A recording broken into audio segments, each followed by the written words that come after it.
Hello and welcome to another Steps of Sussex channel episode, and today we're going to be taking a look at an article and discussing it. So let's get straight into it. The headline reads, Meghan Markle won't go to the UK this summer because she doesn't want to be away from Archie, and that's in quotes, who, and in quotes, loves being on Zoom calls with the Queen. Finding freedom author claims. So there we go, obviously referring to, I do believe, Omid Scobie, although there is Carolyn Durand, but she never seems to get mentioned in any of these articles. It's always Omid. Anyway, there are some kind of subheadings which kind of foreshadow what the article might be about. So Meghan Markle, 39, they always like to get the age in, won't come to the UK this summer because of her 18-month-old. The royal expert said the Duchess of Sussex doesn't want to be away from Archie. Omid Scobie explained, it seems easier if Prince Harry, 36, does the trip solo.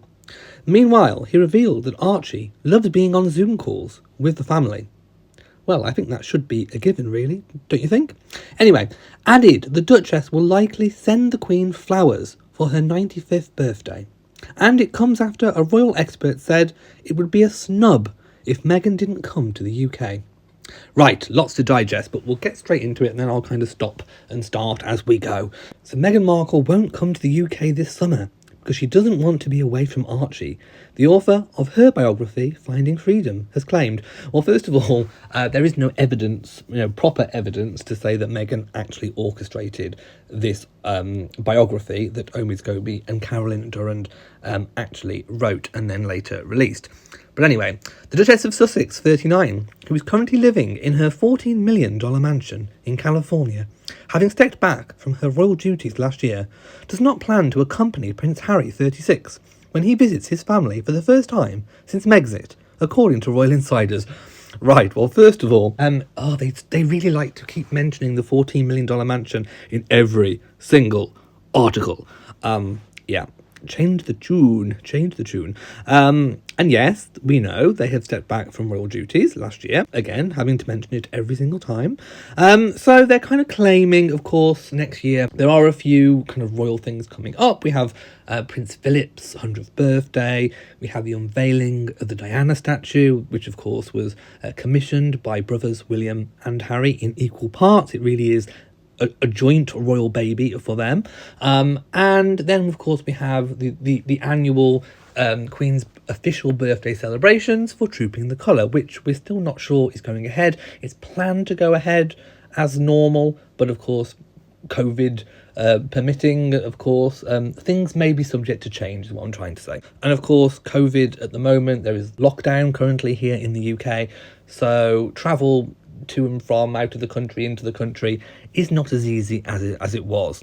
And of course, the use of Megxit, again, kind of putting the blame for Harry and Meghan stepping back firmly in Meghan's court. And of course, people who follow Harry and Meghan will know that, Harry has spoken up and pretty much said that it was, at his insistence that he withdrew his family.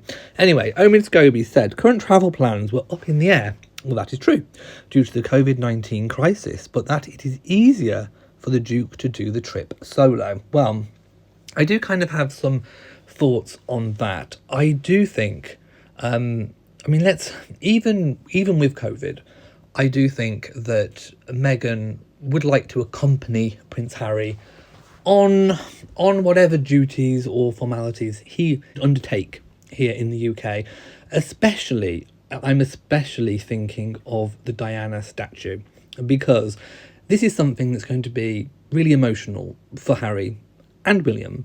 But as a wife, I think Meghan would kind of want to be there and want to be supportive for Harry in that circumstance. So do I think that Meghan would willingly choose not to go? I don't think she likes it in the UK. I think she's quite happy in California. But I do think that she would want to be by Harry's side at a time when, at an emotional time when he may need her. So I think she would prefer to be there, especially for the Diana statue unveiling. Lots of talk again about possibly, would it be a diplomatic nightmare for Meghan to be there? I don't think so. I can't really see that. But anyway, speaking to OK Magazine, the royal expert claimed Meghan wouldn't want to be away from Archie, and it would be very tricky to factor a small child into their travels with all the restrictions that could potentially be in place. I mean, it's not the first time that Meghan will have left Archie. She could literally come over, accompany Harry for a few days, and then kind of travel back. And of course, COVID permitting, it could be the fact that even Harry can't come over, so things may be postponed anyway. He added that the Duchess would likely catch up with the family virtually, explaining Archie loves being on Zoom calls with the family, and the Queen has been enjoying those throughout lockdown. Well, I mean, obviously, to get that level of information, he must have spoken to people close to Harry and Meghan.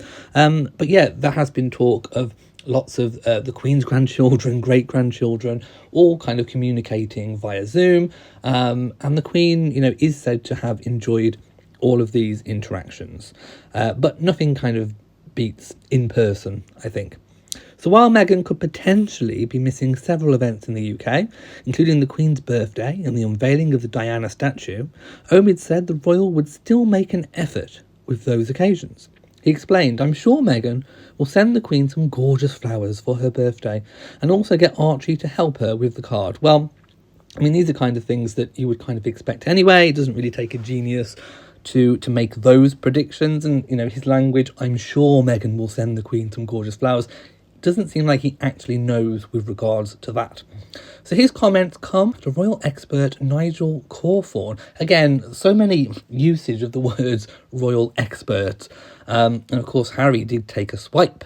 Well, Harry and Meghan, with that statement released only recently, did take a swipe at the so-called royal experts. A carnival of royal experts, I think, is how it was described.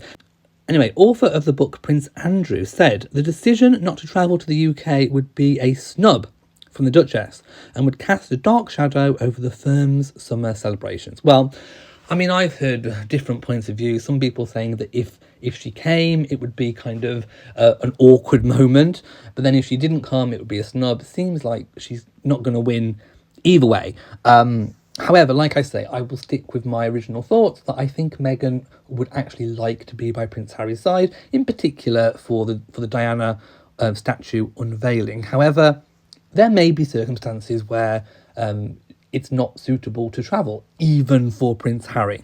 Also, with regards to Trooping the Colour, that is actually, although it's big scale in terms of pomp and circumstance and televised, it is actually classed as a family celebration, which is why you see the extended family, who actually don't all have titles and styles, on the balcony at the end with the fly past. So, technically, even non-working royals can attend. Princesses Beatrice and Eugenie, with their HRHs not being working royals, do travel in the carriage procession. So Meghan and Harry could quite well be involved in that if they choose to come over.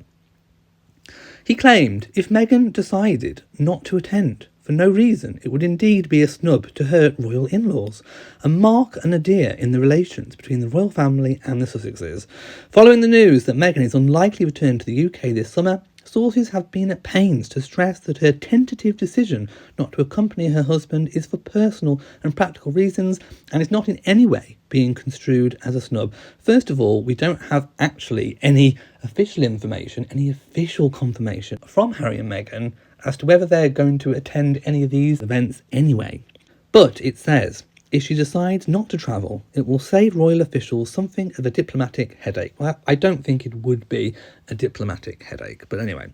Mr. Cawthorne explained it would be a public relations disaster that would hang like a dark shadow over the celebrations. The Duke and Duchess had been expected to attend key royal events in June, including Prince Philip's 100th birthday celebrations and Trooping the Colour, the official celebration of the Queen's 95th birthday.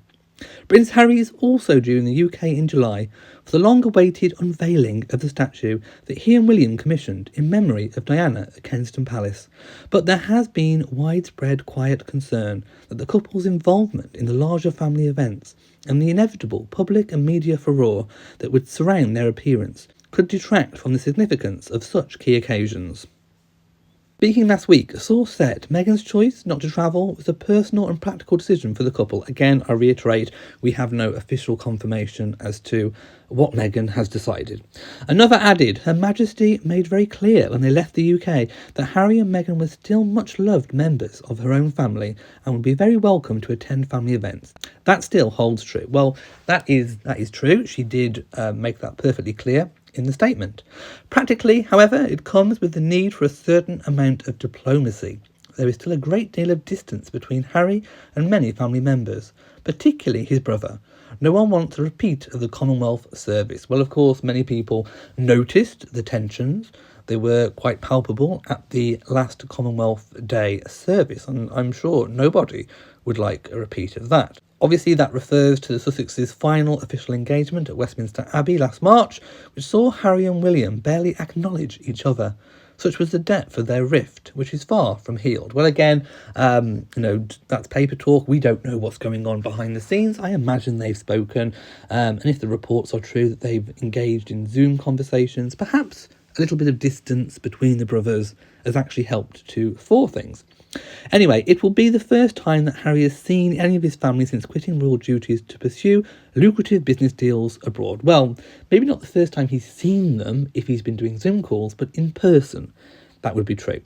Harry, Meghan and Archie have been living in North America, first Canada and then California, since November of 2019. Yes, we know. While the couple returned to the UK in early March for a last round of official engagements and meetings, Archie, who will turn 2 in May, wow, doesn't time fly, did not accompany them. He has not seen any of his British relatives since he was 6 months old. Well, he's seen them obviously on Zoom calls, but again, not in person. Thank you for watching this video. If you have enjoyed it, then please give it a big old thumbs up.